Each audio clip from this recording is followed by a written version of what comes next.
2 लोग ऐसे हैं इनको बस नहीं मिली है, बाकी लोग तो लोकल थे, हालांकि ये भी लोकल नहीं है। ये बस रह गई, हम दोनों सेम बस में ही हैं। ये भी ढूंढ रही है, मैं भी ढूंढ रहा, बाकी सारे लोग गायब हो गए।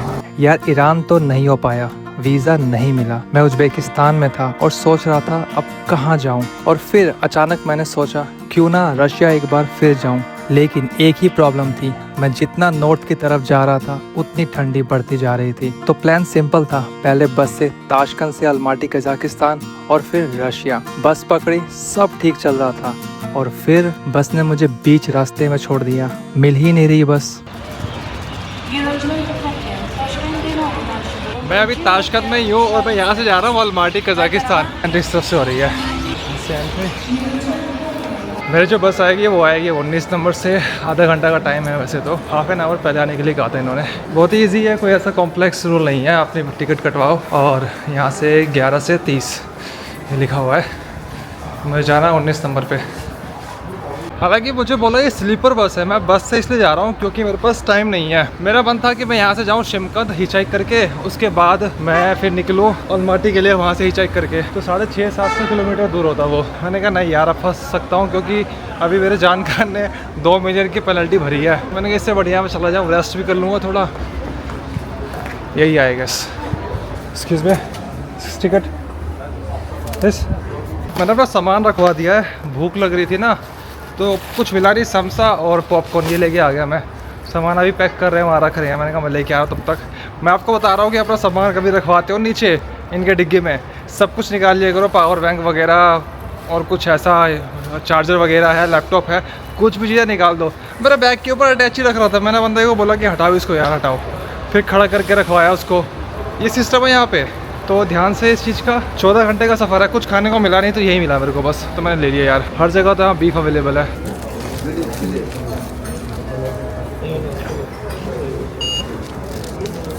Thank you.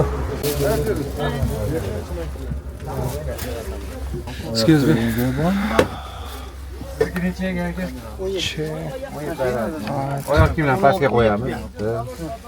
ये सेम बस उसकी तरह जैसे मैं वियतनाम में गया था वैसे ही है, मतलब पैर आपको नीचे रखने हैं और इधर थोड़ा ज़्यादा स्पेस नहीं है। मुझे पता है मेरा पैर फंसेगा, उतना कंफर्टेबल नहीं है, सर भी पूरा ऊपर लग रहा है। सेम एग्जैक्ट वियतनाम वाला है, बस फ़र्क ये है कि वियतनाम में ना बीच में भी था लाइन, लेकिन यहाँ से 2 ही जगह है, एक सामने है और एक इस तरफ मेरी है। उज़्बेकिस्तान के इमिग्रेशन बॉर्डर पर पहुँच गया हूँ। पहले उज़्बेकिस्तान एग्जिट इमिग्रेशन, उसके बाद लगेगी। इतना भीड़ रहता है ना यहाँ पे। उज़्बेकिस्तान की एग्जिट स्टैंप भी लग गई और कजाकिस्तान की एंट्री। मेरा इस महीने में शायद ये दूसरा या तीसरा, नहीं तीसरा तो नहीं होगा। हाँ, मैं आपको एक अपडेट बता दूँ, वेबसाइट पे लिखा हुआ है अगर कोई इंडियंस आ रहा है ना तो 42 दिन में वो सिर्फ 3 बार एंट्री ले सकता है, इससे ज़्यादा नहीं। उसके बाद लोग तो वो मना कर देंगे। बाहर तो कर लिए, फटाफट निकलो। कहाँ है बस? बस चेक कर रहा हूँ, बस कहाँ गई मेरी, क्योंकि सारे लोग तो लोकल थे, उनको जल्दी क्लियर हो गया। नहीं इतनी स्पॉसिबल, तो बस कहाँ गई? मैं ढूंढ रहा हूँ बस को अपनी, शायद वो लास्ट में खड़ी होगी या छोड़ के निकल तो नहीं गई। दिमाग की दही हो जाएगी अगर निकल जाएगी तो। वैसे छोड़ के तो जाएंगे नहीं, लेकिन अगर 1% ले रहा हूँ, 1% अगर गए भी। मेरा बैग मेरे पास है, मेरे खाने की पन्नी रह गई अंदर बस में, छोटा सामान बस के अंदर। अब कहाँ खड़ी है वो नहीं पता यार। बस को तो मैं ढूंढ रहा हूँ, बस मिल ही रही है। नंबर तो मेरे पास है, मैं देख रहा हूँ। Oh thank you. ये भी उसी बस में ही है यार, हम दोनों ढूंढ रहे हैं। 2 लोग ऐसे हैं इनको बस नहीं मिली है, बाकी लोग तो लोकल थे, हालांकि ये भी लोकल नहीं है। कहाँ गई बस, कहाँ गई? This is the way for Almaty I guess. ये बस रह गई, हम दोनों सेम बस में ही हैं। ये भी ढूंढ रही हैं, मैं भी ढूंढ रहा हूँ, बाकी सारे लोग गायब हो गए।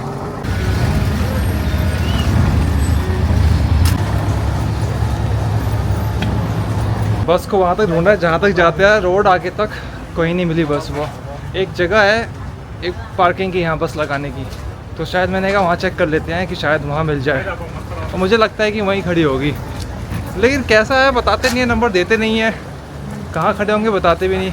तो उसको रशियन भी आती है, वो कहने लगी पता नहीं कहाँ, कुछ बताया नहीं कहाँ खड़ा होना है।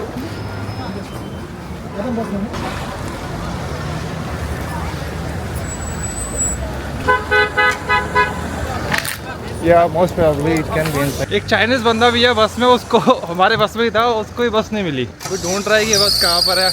मैंने कहा रुको, मैं जा रहा हूँ पार्किंग में देखने के लिए, यहाँ से हिलना मत, मैं आ रहा हूँ। क्योंकि मैंने फ़ोटो खींच के रखी थी बस के नंबर की। मैंने कहा शायद यहाँ चेक करता हूँ, यहाँ मिल जाए।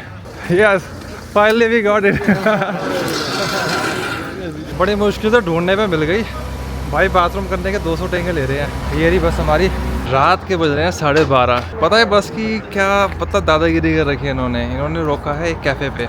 ये एक कैफ़े है, यहाँ रोका है और यहाँ पे कह रहे हैं सबको उतरना है, किसी को बस में रुकने नहीं दे रहे। कह रहे सब उतरो, सब जाओ अंदर, खाना पीना है, कुछ भी करना है आपको। अगर नहीं भी खाना तो भी रुको, क्योंकि अंदर अलाउड नहीं है, आप नहीं रुक सकते अंदर।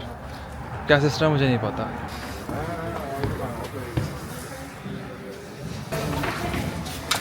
Actually, it's special for now because I want to sleep like at least like when you go by hitchhiking you need all the time. We came to Tashkent from where? We got Tashkent. Today from Fujian, from Tajikistan. I was born on north part of Baikal Lake. सुबह के बज रहे हैं लगभग 10 बजने वाले हैं। इतनी ठंड मैंने एक्सपेक्ट नहीं की थी कि मेरे हाथ ठंडे हो रहे हैं। और ये जैकेट कम से कम ठीक है कि राहत है थोड़ी जैकेट की। मेरा यार खाने का जो बैग था ये हमेशा होता है सेंट्रल एशिया में गायब हो जाता है, पता नहीं कहाँ रखते हैं ये। ज़्यादा इस बार सही था कि मेरे पास ज़्यादा खाना था नहीं, थोड़ा सा मैंने लिया था, वो कोई दिक्कत नहीं है। पैरों में ठंड लग रही है।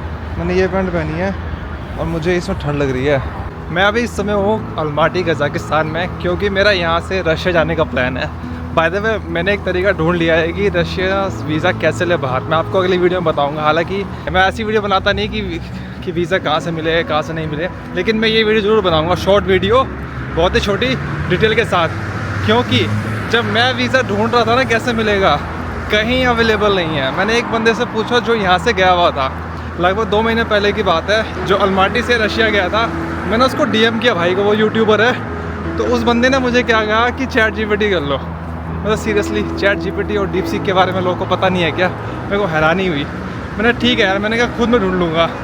फाइनली ढूंढा भाई, बहुत ही ईजी है, बहुत ही ईजी है। मैं बताऊँगा, रशिया में जा तो रहा हूँ लेकिन मेरे पास ठंड के नाम पर सिर्फ एक यही जैकेट है और कुछ भी नहीं है।